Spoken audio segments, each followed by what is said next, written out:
For 107 years, the galaxy had known silence from the species that once terrified entire star clusters. Humanity, once feared, once infamous, once capable of war beyond understanding, had chosen peace. Not because it was weak, and not because it had forgotten how to fight, but because it had learned the cost of winning. It rebuilt worlds that others burned, healed children from species whose names humans couldn't pronounce, and stood quietly in the Galactic Union as a symbol of what transformation could look like. For generations, young aliens grew up knowing humanity not as conquerors or warriors, but as doctors, architects, diplomats, and caretakers. Nova Helios Medical Complex stood as the crown jewel of that new era. Floating serenely above a quiet yellow star at the edge of Union space, it was the largest neutral medical station in 3 sectors. Its rings gleamed with ivory light, powered by the soft hum of quantum reactors that had not once been threatened in their 92 years of operation. Families came here for treatment regardless of their species or origin. Refugees stayed in its guest quarters while waiting for relocation. Newborns of half a dozen species filled the neonatal chambers, wrapped in blankets woven with human tradition and alien warmth. And across all its wings, humans moved with calm purpose. Nurses checking readouts, surgeons reviewing tissue maps, medics carrying supplies, engineers tuning atmospheric controls. IT felt invulnerable, not because it had weapons, but because the galaxy trusted the place. No one attacked hospitals, especially not this one. It was explicitly protected by the Treaty of 9 Suns. Even the Galactic Empire, with its expanding borders and increasingly aggressive economic policies, never once violated medical neutrality. Empires fought over shipping lanes and taxation zones, not places of healing. But peace, especially long peace, has a way of blinding even the wise. The first anomaly was so small that no one reacted. A faint distortion in the deep space sensor grid, little more than a shimmer in the cosmic background. The kind of ripple that could come from exotic particles drifting through the system. The station's senior navigator flagged the data, filed it into the daily log, and continued with the next task. 2 hours later, another flicker appeared, this time on a long-range observation satellite, then vanished again. Engineers chalked it up to sensor degradation. The station, after all, had been refitted 11 times in its long existence. Parts aged, circuits corroded, calibration drifted. There was nothing unusual about interference. The staff continued their routines. A human medic laughed with a Thranxa patient while calibrating a bone regrowth stimulator. A group of schoolchildren, on a learning tour, floated beside a panoramic window, staring out at the star-spattered darkness beyond. On the lower decks, a team transported a critically ill refugee from a covert frontier war that the Union still pretended wasn't happening. None of them imagined that the peace they lived in had already cracked. Hours later, the first Empire scout ship appeared, a blip so distant that it registered only as a statistical anomaly. The ship disappeared before the station could scan it. The official report noted an unknown mass signature, possibly a comet fragment, and the matter was dropped. The Galactic Empire had not been openly hostile for over 6 decades. They made threats, yes. They postured, yes. But they were not foolish enough to attack a medical facility. At least, no one believed they would. As the day continued, the station hummed with life. Nurses rotated shifts. Volunteers delivered meals. Technicians in exosuits polished the walkway rails. Inside one of the birthing wards, a human doctor comforted a nervous parent whose species gave birth through bioluminescent membrane fission. On the outer ring, a large group of convalescing patients looked out at the star beyond the window and said it was the most peaceful view they had ever seen. But beneath that calm, something dark approached. It began with a faint tremor in the station's gravity field. Not enough to cause alarm, but enough to make some staff pause mid-step. Diagnostics revealed nothing. The tremor passed. Several minutes later, a power fluctuation rolled through the life support grid, dimming the lights for exactly 3 seconds. Internal sensors captured a hyperspace compression signature, something huge, something heavy, sliding through extra-dimensional strata, not yet visible, but dangerously close. The station AI sent the data to Union Command. They acknowledged the message as non-critical.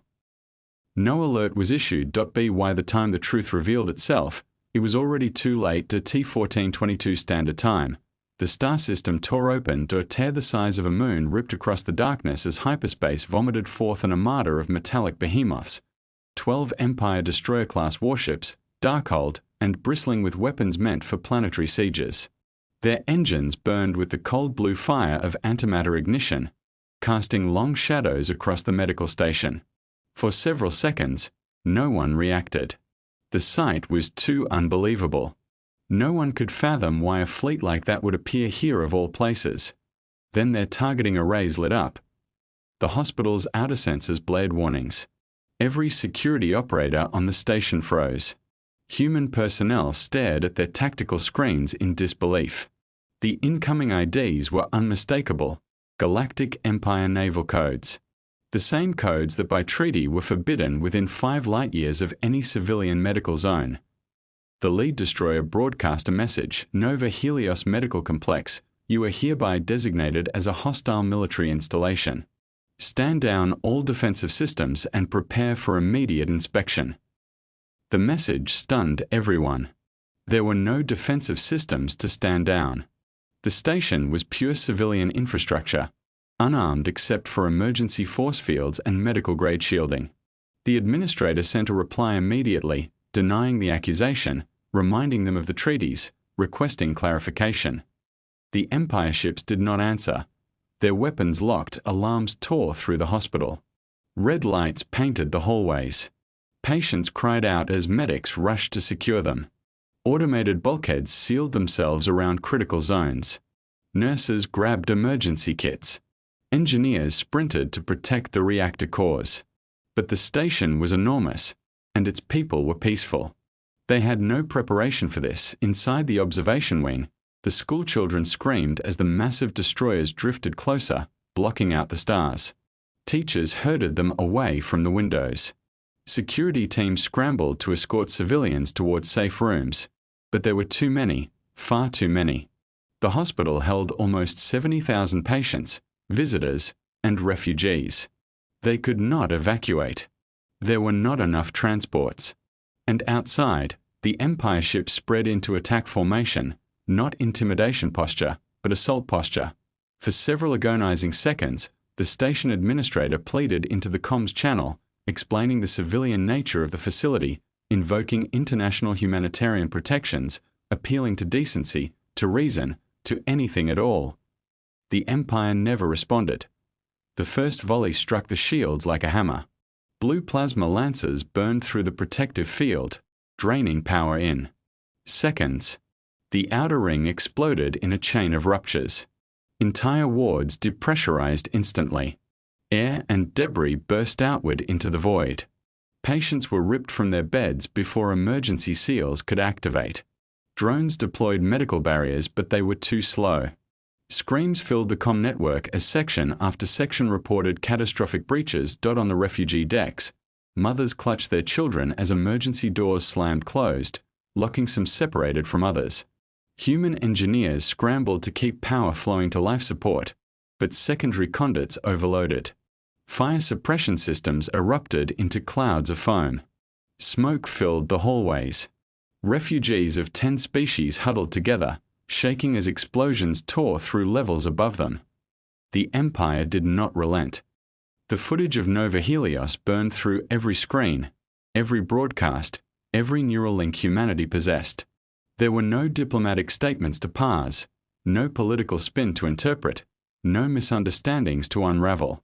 The truth was unambiguous, carved into the drifting debris of the hospital and the silent fading of thousands of innocent lives. In homes and bunkers, in academies and orbital farms, in deep space mining rigs and oceanic ecologies, humans stared at the images and felt something ancient inside them harden. Some cried. Some trembled with disbelief. Some whispered prayers for the victims. But all felt the same slow, rising cold. A cold they had not felt in a century. A cold they had hoped never to feel again. The Earth Council emergency session. The highest-ranking human leaders sat around a long obsidian table. The walls displayed the final minutes of Nova Helios, looping in chilling silence, the first plasma stripes, the rupturing rings, the fleeing civilians, the destruction of escape pods, the final collapse. No one interrupted the playback. No one blinked. Some of the council members had children who had served rotations at that hospital. Others had family among the dead. All knew what the attack meant. 107 years of peace. 107 years of cooperation, reconstruction, diplomacy, restraint. Humanity had rebuilt the galaxy and asked for nothing in return. It had forgiven old enemies. It had dismantled its war machine. It had created hospitals like Nova Helios as symbols of its devotion to compassion and justice. And the Empire, without warning, without provocation, without cause, had destroyed that symbol and slaughtered those under its care. A long silence followed. Then a single sentence cut through the air like a blade: "We cannot let this stand." No vote was taken. No debate was needed. The Council knew the truth. If humanity allowed this attack to go unanswered, then no hospital, no colony, no refugee ship, no child in the galaxy would ever be safe again. They had to act. Not for vengeance alone, though the desire burned deep. They had to act because the entire galaxy had looked to humans as guardians of peace. If the guardians faltered, chaos would spread through systems like wildfire. Earth Central AI, Athena, activated the protocols that had slept for generations. Yellow warning lights pulsed across secure chambers beneath the surface. Deep data vaults rolled open. Commands long sealed under genetic locks were decrypted. Across the solar system, old nodes of humanity's former war network flickered back online, one by one, like ancient stars awakening after a long winter. First, the galaxy did not understand. They saw the overload on Earth's encrypted channels but assumed it was grief-driven preservation of records. They saw rapid troop mobilizations but expected humanitarian deployment.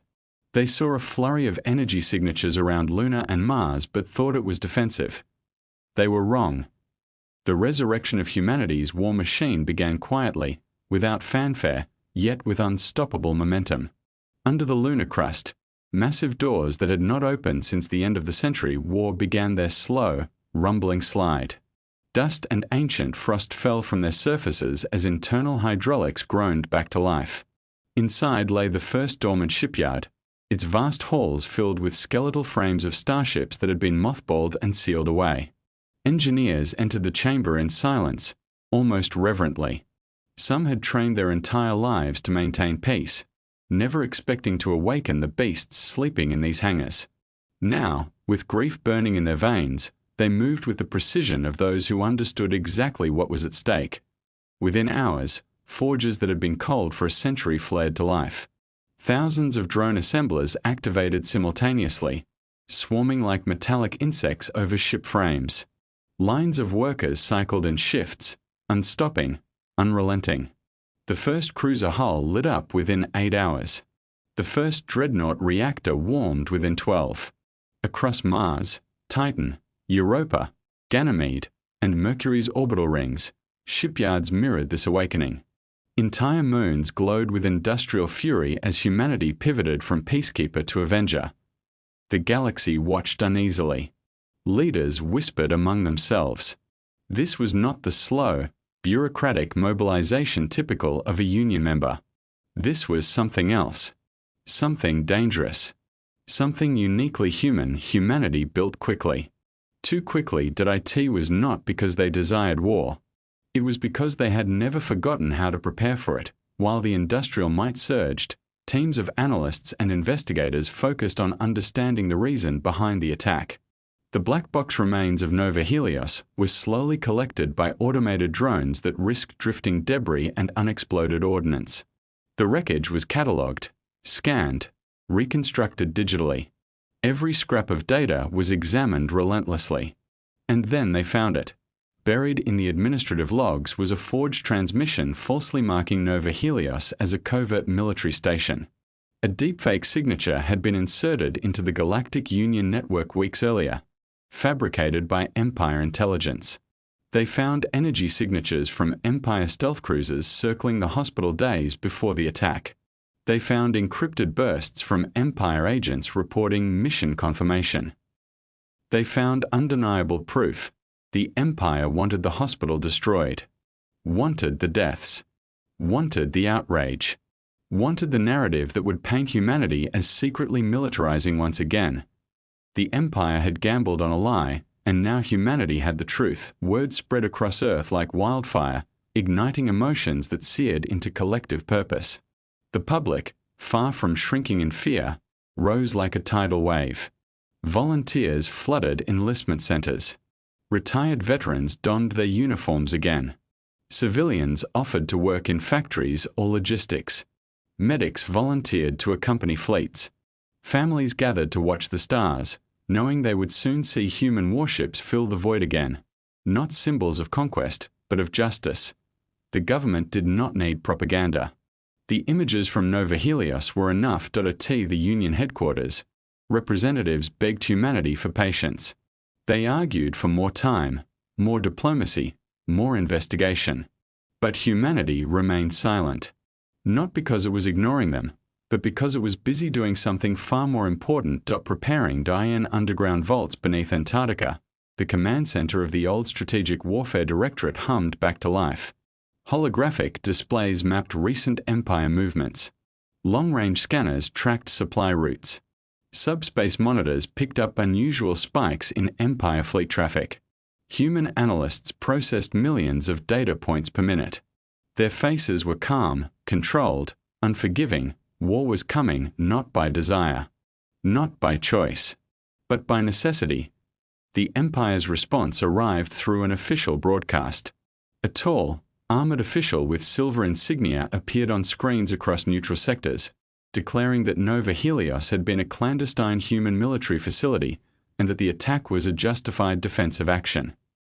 The lies were immediate and transparent. Even species who feared humanity shook their heads in disgust. The Empire continued, claiming they possessed classified proof, though they offered none. They warned humanity against further escalation. They claimed humans were emotionally unstable and dangerously unpredictable. For the first time in a century, the galaxy saw a flicker of the old human reputation, a reputation they had long forgotten or dismissed as exaggeration. Emotionally unstable, unpredictable, no, just quiet, quiet until provoked, quiet until a line was crossed. Quiet until someone murdered children under their protection. Under the growing pressure, some neutral governments reached out to humanity privately. They offered condolences, offered assistance, offered shelter. Some admitted they feared being next if the Empire was allowed to operate without consequence. Others apologized for their own failure to question the Empire's growing aggression over the years. Humanity thanked them, but made no requests. Humans were not looking for allies. They were preparing to act alone. Day by day, the solar system transformed. The quiet industrial gardens of the Kuiper Belt turned into staging grounds for carrier platforms. Mines in the asteroid colonies ran triple shifts, pulling rare metals needed for armor plating. Titan's cryogenic refineries produced fuel at a scale unseen since the last war. Massive hangars on Mars opened simultaneously, revealing the skeletal bodies of the first warships humanity would unleash in generations. These were not the ships of old. These were new iterations, built from designs that had remained hidden for 100 years, upgraded by a century of peaceful innovation. They were faster, stronger, quieter, deadlier. They were capable of bending subspace trajectories in ways Empire sensors had never encountered. They carried kinetic weapons capable of splitting destroyers in a single strike. They carried drones that could swarm enemy defenses like shadows.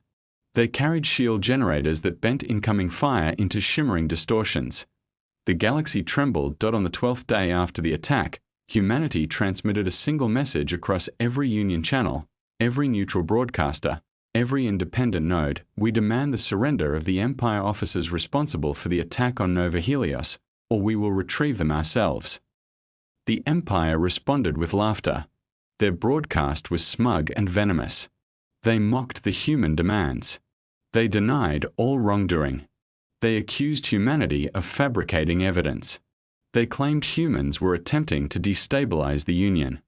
They dared humanity to act, confident that the long peaceful species would not risk war. They believed humanity was soft. They believed humanity had forgotten. They were wronged. On the 17th day after Nova Helios fell, humanity issued its final message. There was no threat, no ultimatum, no rhetoric. Just a simple sentence spoken by the chair of the Earth Council, her voice steady and cold: "We are coming." Across the solar system, reactors surged. Across the moons and stations, engines roared. Across every shipyard, every dry dock, every orbital ring, lights turned from amber to war red.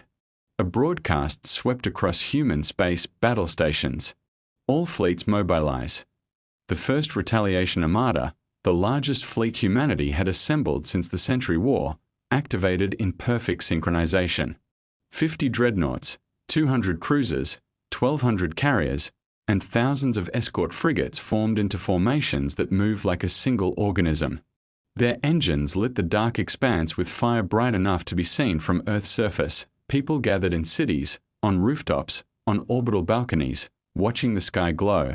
Humanity was not going to defend itself. Humanity was going to deliver justice. In the final moments before the fleet departed, Earth transmitted one last message, a private transmission, not meant for diplomacy or politics, but for the memory of Nova Helios.